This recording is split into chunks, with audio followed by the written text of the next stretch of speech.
สืบเนื่องจากคลิปที่แล้วนะครับทำเสร็จแล้วเราก็นั่งกินกันวันนี้กินกับแม่2 คนนะครับจัดเลย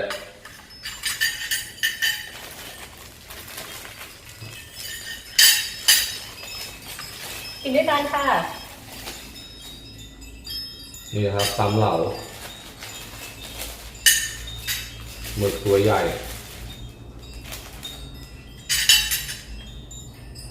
ซัดเลย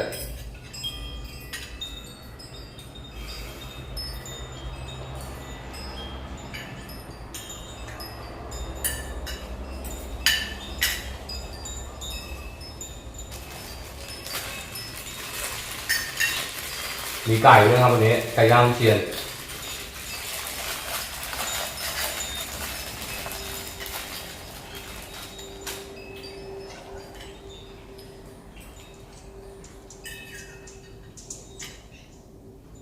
นี่ครับไก่ย่างพิชิตบุรี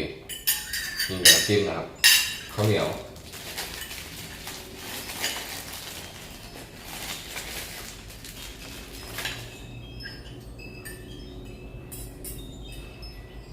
คลิปวันแม่นะครับวันนี้เพื่อนๆพาแม่ไปเที่ยวไหนบ้างครับคอมเมนต์บอกได้คลิปหน่อยครับ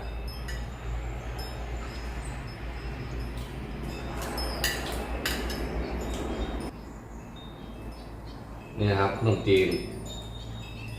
ใส่ต้องเป็นมือแล้วราดด้วยน้ำเหล่านะครับที่แม่เราตำไว้นี่ครับราดลงไป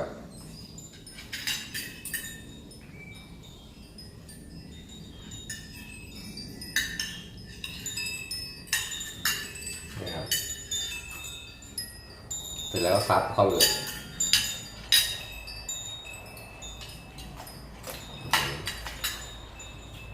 จริงๆต้องหยิบอย่างนี้ก็ได้รสชาติเข้มข้นมากตามด้วยกระถิ่น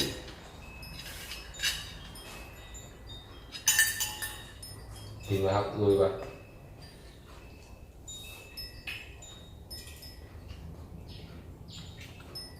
อร่อยมากแซ่บ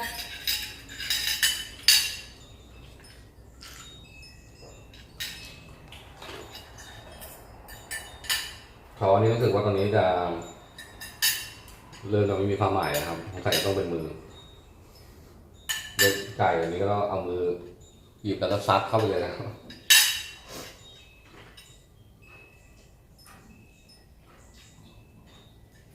ตามด้วยข้าวเหนียวนะครับ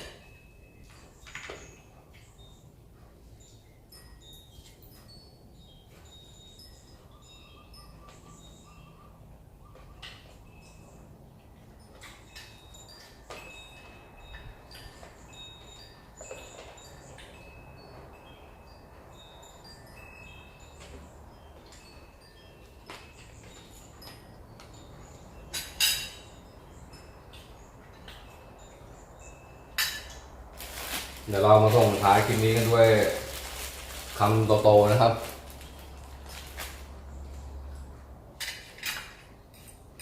นี่นะครับตักข้าวเหนียวเสร็จตามด้วยเหล่าของเรานะครับ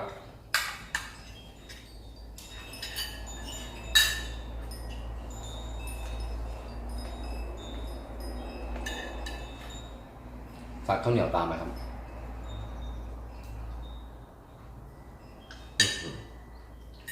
อร่อยแซ่บทีเด็ด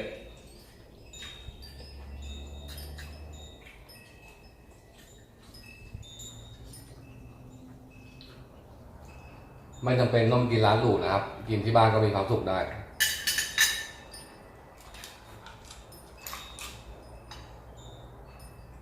สำหรับวันนี้ผมขอปิดคลิปไว้เพียงเท่านี้นะครับแล้วพบกันใหม่คลิปหน้าฝากกดไลค์กดแชร์กด Subscribe ให้ช่องคนเดินด้วยครับขอให้เพื่อนๆทุกคนมีความสุขในวันแม่นะครับสวัสดีครับอย่าลืมบอกรักแม่ในทุกวันนะครับไม่จำเป็นต้องบอกเฉพาะวันแม่แห่งชาตินะครับบอกรักได้ทุกวันบ๊ายบายรักแม่ครับ